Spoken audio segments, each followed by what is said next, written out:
What are you thinking? How dare you treat someone's daughter like this? That's right. It's outrageous to make your grandchild suffer. Well, that is. Please calm down. How can I be calm about this? It's unforgivable. I was furious and said whatever I wanted to. My husband didn't hold back either. For our precious daughter and grandchild, we had no intention of forgiving this. My name is Wendy. My husband Vance and I get along well. We both retired and often go out, enjoying our lives together. Our only daughter, Gabriella, went eagerly to her in-laws, so we were sure she was happy. When she went on a honeymoon after the wedding and later told us she was pregnant, we were thrilled. Becoming a grandfather, becoming a grandmother, we were overjoyed. Our first grandchild, Lex, felt like an angel when we held him in the hospital. We were ready to take care of him after birth, but when we talked to her about it, she gave us a disappointing answer. We were eager to help, but when we offered to take care of Lex, Gabriella's mother-in-law, Anita, refused. Our own grandchild. We can't leave him with you. We don't trust you. We were shocked by her harsh words. We started worrying about Gabriella. For years, when we tried contacting Gabriella, I can't talk right now, she'd say and hang up quickly. Hardly seeing her, we grew more concerned. Maybe she's just busy with married life. You were trained by my mom, right? Gabriella will be fine. You taught her well. Maybe I'm overthinking it, but I have a bad feeling. Women's intuition, maybe. We can't know that. Her husband seemed nice. They must be happy. Hopefully that's the case. My husband's encouragement was a small comfort. Since we usually go out together, we decided to check on Gabriella by visiting her in-laws. After watching from a distance for a while, we saw Gabriella coming out to water the planters. Okay, let's approach her now. We rushed over to her. Gabriella, are you okay? You startled me.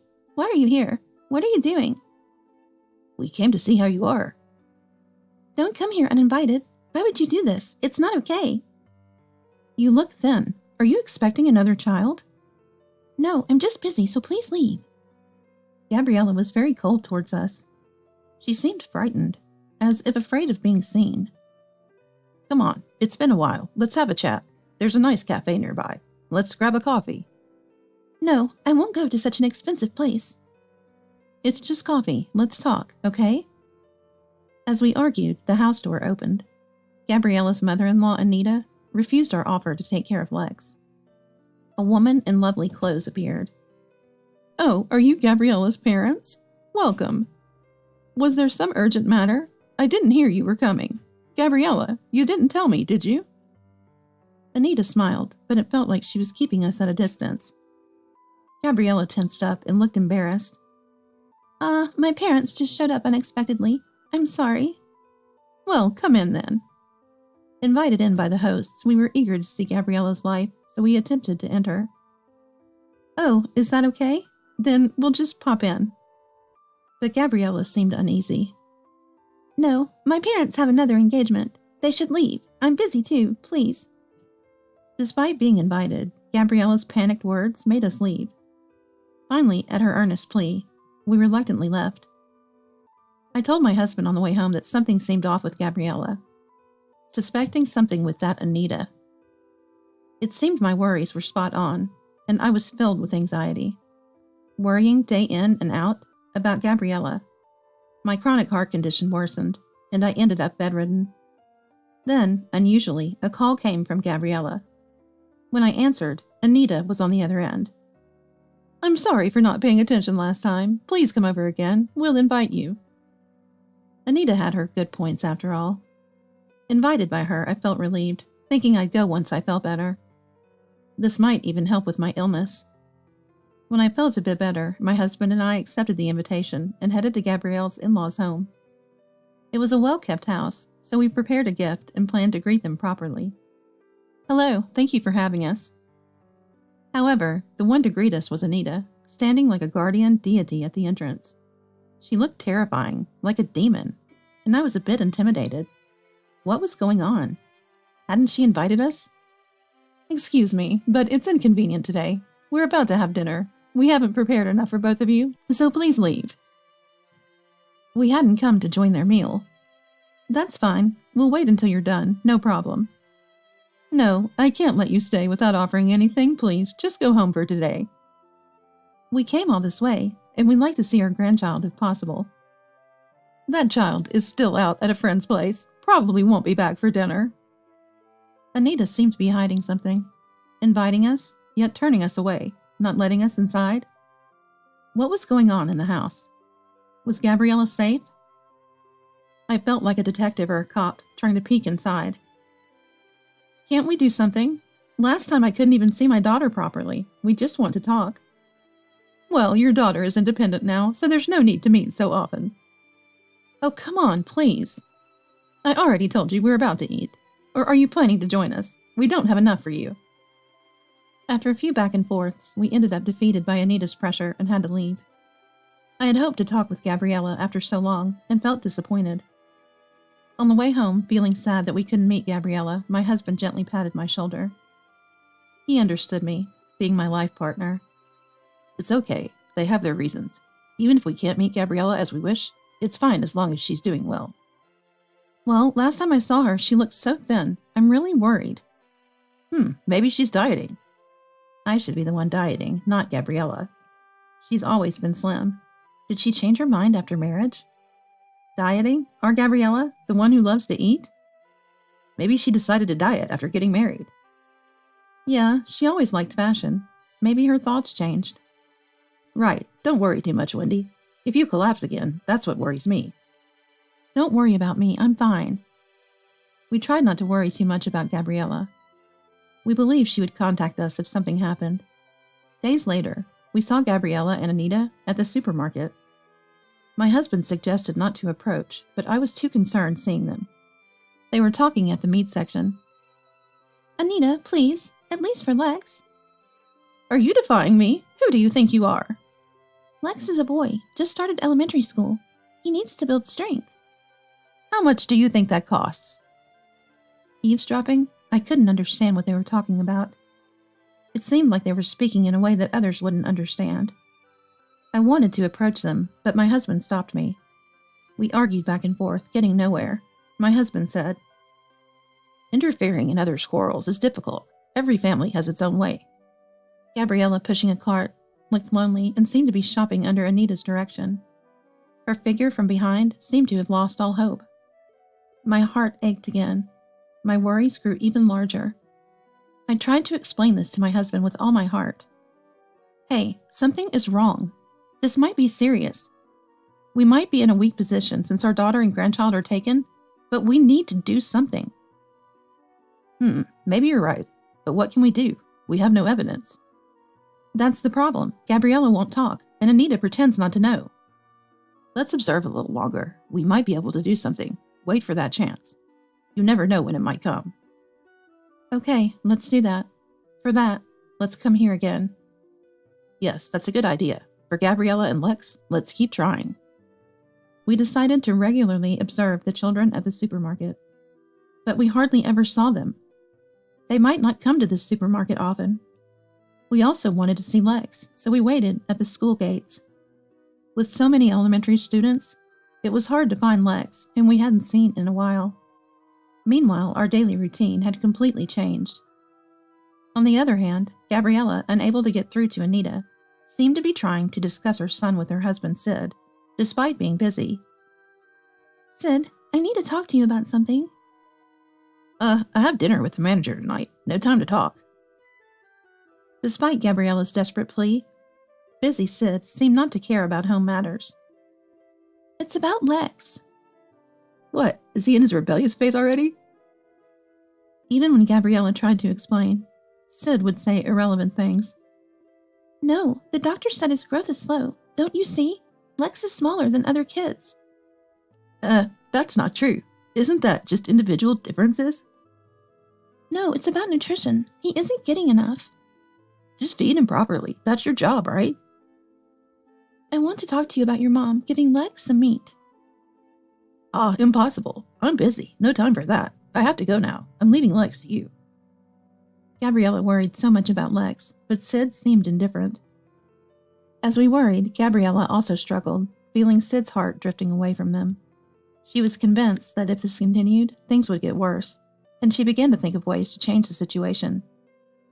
Gabriella, on the other hand, had appealed to Anita, but she was not being heard, so she was trying to talk to her husband, Sid, because he is the father, even though he is busy with work, and she wanted him to think about her son with her. Meanwhile, I ran into my friend Caitlin on the street while I was troubled about Gabriella's family. Caitlin looked worriedly at my pale face. "Wendy, are you okay?" "My heart, you know." "Really? Take care. Don't overdo it." "Thank you, but I have to go to the community center." I hadn't been to the local meetings for a while. Caitlin had always helped me, and neighborhood relations are important. "Actually, there's something perfect for you." "Oh, what's that?" "Hawaiian dance." "Oh, I love that. I've always wanted to try." I had been feeling down thinking about Gabriella's family, but this lifted my spirits. Friends are indeed valuable. "Thanks for inviting me. I think I can make it." Caitlin, noticing my still poor complexion despite my cheerfulness, seemed to realize I was troubled. "Something happened recently. I heard rumors you've been playing detective." "Detective?" Caitlin looked at me curiously. "I love detective and crime dramas. I've always wanted to try surveillance. Maybe I can help you." "What? Detective? Crime?" "No, you see, watching at the supermarket, staring at kids. It's like something out of a drama." How do you know?" I was flustered. If Caitlin had noticed, maybe Anita knew about our actions too. "Well, it's obvious, isn't it? We're friends, and your unusual behavior stands out." Caitlin said it with a laugh, but the thought of our actions attracting attention made me a bit uncomfortable. From an outsider's perspective, our actions must have seemed suspicious. Oh dear, how embarrassing. But if you're willing to help, I'd really appreciate it. "Hey, what are you doing all this for?" I explained to Caitlin that I was worried Gabriella and her son were being mistreated by Anita, and I wanted to catch them in the act. "Looks like it's time for Detective Karen to step in. Let's clear up this matter, Wendy. Don't overdo it. It's hard on your body. I've got your back, don't worry." "Yeah, thank you. That helps a lot." Caitlin, now fully on board, started asking around. Apparently, many people had seen Anita and Gabriella having arguments at the supermarket, especially near the meat section. What did meat signify, and what could it lead to? With Caitlin's help, I had to gather more evidence. Without solid proof, it was difficult, but thanks to Caitlin, it was clear their arguments were food-related. Yet I couldn't catch the scene myself. These days only heightened my anxiety, affecting my health.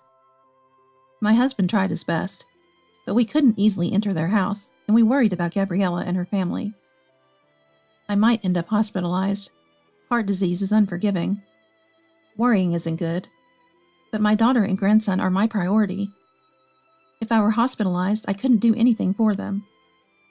Torn between my health and my daughter's situation, the pain and worry multiplied. I could collapse any day. My doctor had warned me about my fragile health. My husband stayed by my side always. Caitlin also brought fruit. "If you meet Gabriella or Lex, you'll get decisive evidence, so hang in there," and encouraged me. She was a really reliable detective. Our investigation, involving not just us but also Caitlin, was reaching a climax. One day, while shopping in the market, I saw a group of lively elementary school students. Watching them, I noticed a familiar face resembling Gabriella. Looks just like Gabriella. It was Lex. "Lex, is that you? Oh, you've grown." "Yeah, I'm in first grade now." "You seem smaller than the others. Are you eating well?" Lex seemed hesitant to answer my husband's question, but looked straight at us and replied, "No, I'm always hungry, even though we have lunch at school." What did this mean? Gabriella knows how to cook a variety of dishes. Wanting to fill Lex's stomach, we looked for a restaurant. "Let's eat together at that steakhouse. Grandpa will treat you, don't worry. You can even eat mine." At the steakhouse, we let Lex choose what he wanted. Suddenly, Lex burst into tears.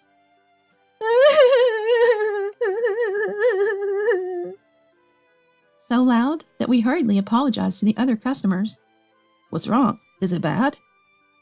"If it's not tasty, you don't have to force yourself," I said. Lex shook his head vigorously and said with a beaming smile, "No, it's not that. It's really, really tasty." Surprised by Lex's reaction, as if he had never eaten meat before, I was relieved to see him happy. "Ah, I see. That's good. You scared us." As we were relieved, Lex muttered sadly, "I wish I could give Mom some of this delicious meat, too." My husband and I understood something important from Lex's words. Maybe Gabriella and her family weren't eating enough.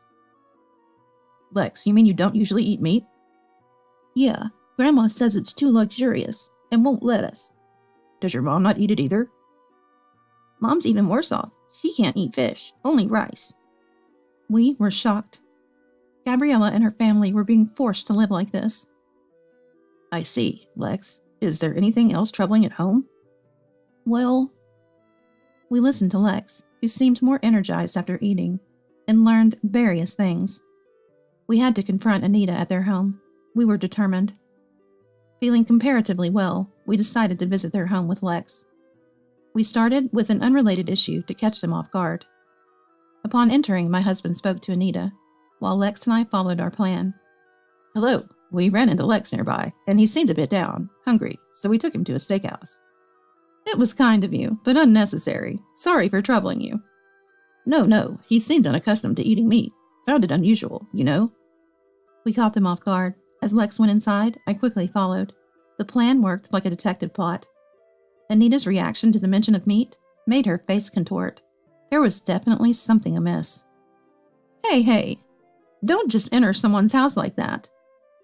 Anita tried to get rid of us, but I hit the core issue. More importantly, Lex mentioned that the boy isn't eating meat. That's sad, isn't it? Is it true? "Oh no, of course not. That's not true."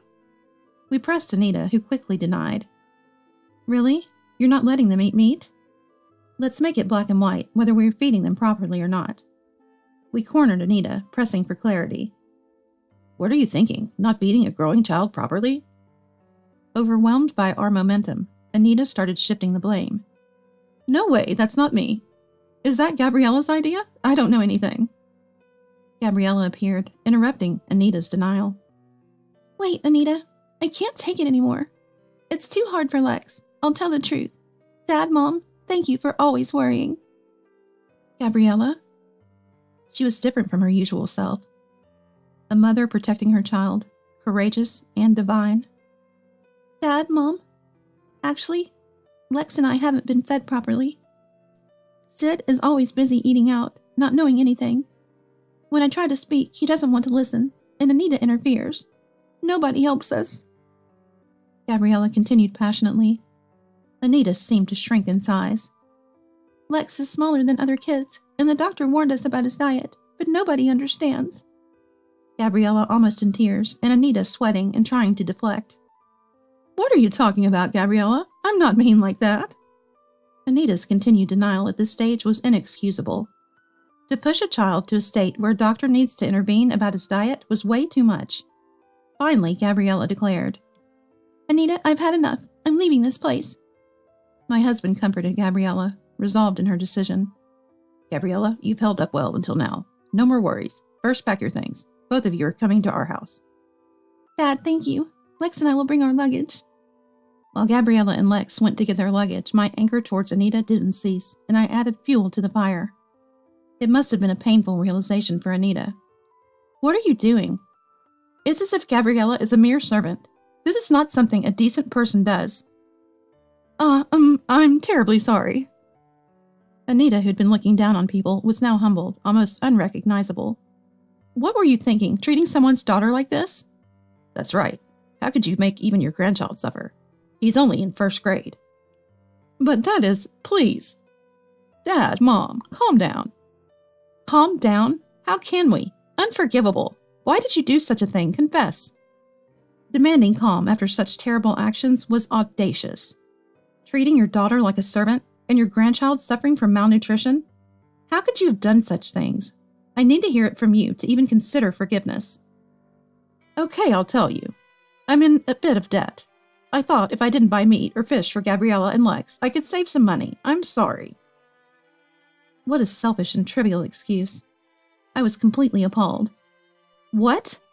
You caused our precious daughter and grandchild such hardship over something so petty? Were you the only one eating meat? That's terrible.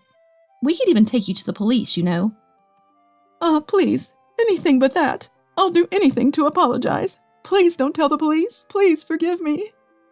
Anita, utterly defeated by our words, deeply apologized with tears. Gabriella, who had witnessed everything with her packed belongings, ran towards us when Anita submitted. Dad, Mom, I'm sorry.